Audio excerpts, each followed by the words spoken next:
I forgot to read 3 Marvel comics this week, but it's all good. Hi, I'm Jason Inman. I love to read comic books. That's why in the week of June 11th, I decided to read all the Marvel Now comic books that were published in the world. I'm going to give each of these comic books a buy it, borrow it from a friend, or a skip it rating. But before I get to that, don't forget to go to majorspoilers.com, the comic book website where they know that you love comic books, and we do too. Now enough of this jibba jabba, let's get on to some reviews, -3. All New Invaders number 6. This is exactly what this title should be. You should have current day adventures melded with old World War II adventures, and you show the two sides. You show the two sides of the two time periods told by the perspectives of two heroes with a lot of twos in it. Especially if it's set in 1942, then you get a double win. Basically, this is a bad original sin tie-in, but not bad because the story's bad, bad because why do we have to tie into another crossover event, huh?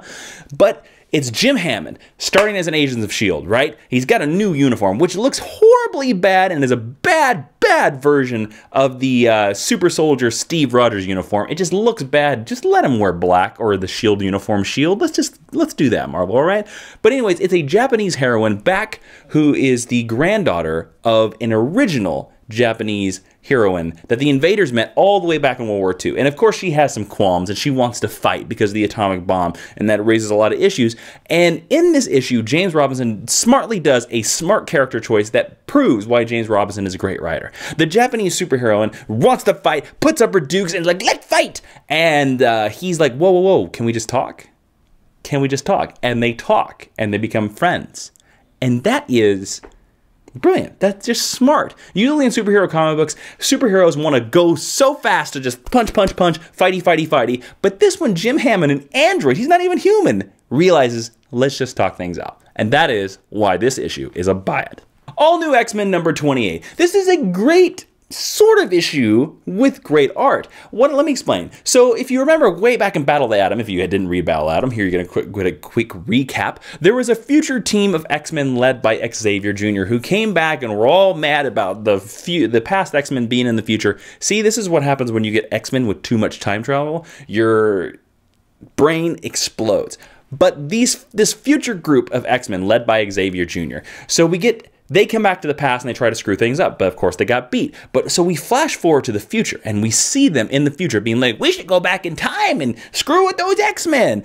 And the other X-Men, Reyes, who is the son of Mystique and Wolverine, basically is like, and you know what the beauty of time travel is? If we lose and get our butt kicked, we can send a message to ourselves the day before so that we don't get our butt kicked. And right at that moment, an envelope comes underneath the door. They open it up. They're like, who's that from? And it's like, oh, it says we got our butt kicked, so don't do that.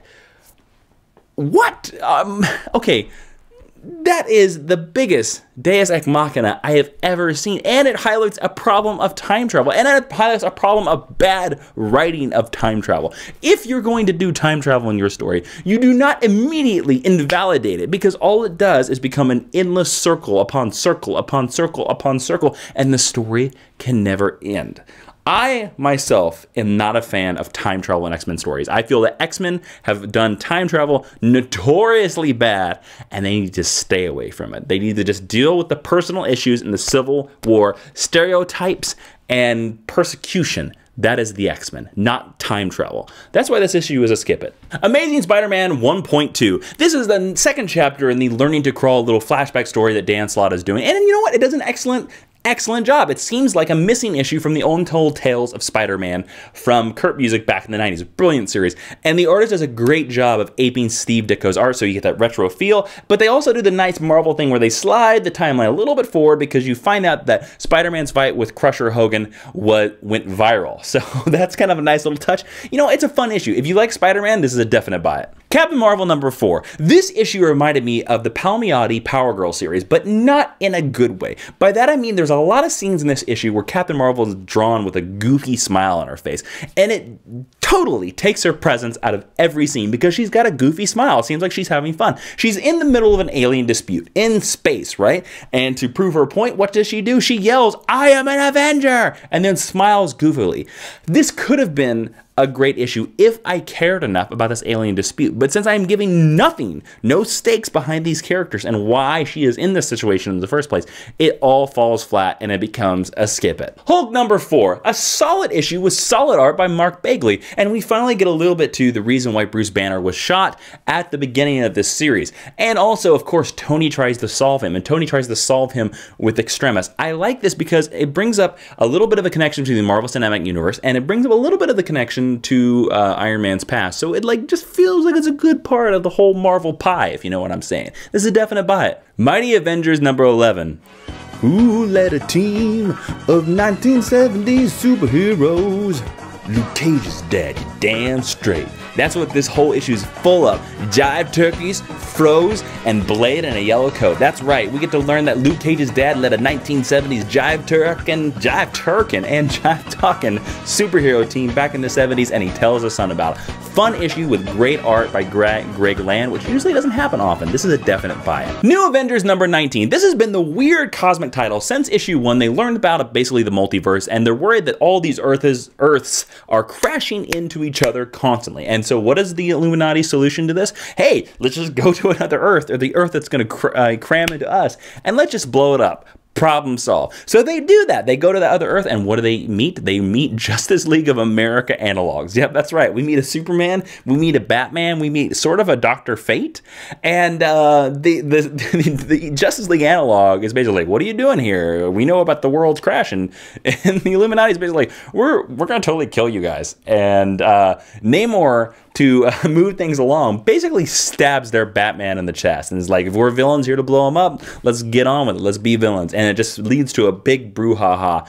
This is the best issue of this series I've read in a long time. Big stakes, big cosmic things, and you stab Batman in the chest. Buy this issue. Nightcrawler number 3. So Nightcrawler brings some magic-y bad circus people that he knew from Germany back into the X-Mansion, even though the X-Men tell him, hey, these people are bad, we probably shouldn't let them in the X-Mansion. And then what do these bad magic-y people do? Of course, they attack the X-Men. Oh, I'm sorry. I think I've read this issue for 10 years straight during the entire 1980s. Skip it. Original Sins number 1. This issue is just a series of short stories that are basically skippable, except for a 2-page lockjaw short that will make you go, ah. And now there's a 2-page short where Deathlock is now black, just like in Agents of S.H.I.E.L.D. That's corporate synergy, folks. Skip it.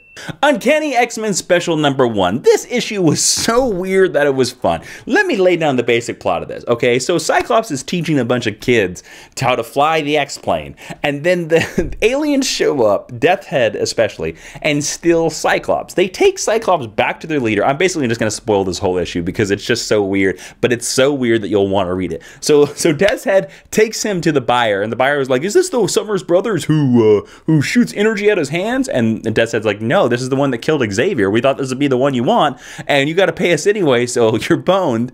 And Emma and the children decide, oh, you know what we got to do? We got to find out where Scott went. Let's go invade Sword. So they send these 2 goofy students into invade Sword. Their great plan is to fake a trip to the bathroom, which one of them does. He goes into the bathroom. He sees this big pink blob in the bathroom, and he's like, is this the bathroom? And the pink blob is like, yes, I'm the bathroom. And he's like, oh, I gotta go. And he goes out, he finds the computer lab, and he's looking up Death's Head when Iron Man walks by and is like, hey, is that Death's Head? Let me help you. And the issue just ends. It's so weird. It's so kooky. But you know what? It's so much fun. Buy this issue. I didn't even tell you half the funny stuff is in it. It's a weird special, and I don't know what it has to do with the main continuity. Probably nothing, but it was so much fun. Buy it. Wolverine number 6. Iron Fist and Shang-Chi, the master of Kung Fu, teach Wolverine Kung Fu powers since his healing factor is gone. This was a cool Kung Fu Ninja go on a spiritual journey issue. And you know what? It was a great issue. I just wish it wasn't tied into this really, really dumb 3 months to live Death of Wolverine storyline. But otherwise than that, it's a definite buy it. And now it's time for my pick of the week. My pick of the week that if you only have enough money to buy one comic book this week, what do you buy? And that issue is New Avengers number 19. Seeing Namor stab a version of Batman in the stomach and Superman go ballistic is worth the price of cover itself is worth the cover price of it. You get the idea. Just go buy this issue. And that's it for all the Marvel Now June 11 comic books. And I know that I left out 3 issues. I left out the Deadly Hands of Kung Fu, Savage Wolverine, and She-Hulk. I couldn't buy them. I didn't have time to read them. Anyways, enough of this jibber-jabber and worrying what issues I didn't read. Don't forget to go to majorspoilers.com, the comic book website where they know that you love comic books, and we do too, because they have a bunch of podcasts. And you know what else they have in podcasts? They have Geek History Lesson. That's right, Geek History Lesson is now part of the Major Spoilers podcast family. So you can listen on our iTunes and Stitcher, or you can go to Major Spoilers and listen there. It's all cool. It all sounds great. And before you go listen to some podcasts, let me know in the comments below what you liked, what you hated, whether you agree with my reviews, what you're reading, what you want to review next week. I know a lot of you said I reviewed DC for too long. Well, you know what? It's Marvel's turn. It's Marvel's time, you know what I'm saying? Thank you all for watching. Don't forget to please like, favorite, and subscribe if you're not already subscribed. Otherwise, you know what I'm saying? And I am Jason Inman. I'll be seeing you. What's your name? You are a god among insects. Never let anyone tell you different.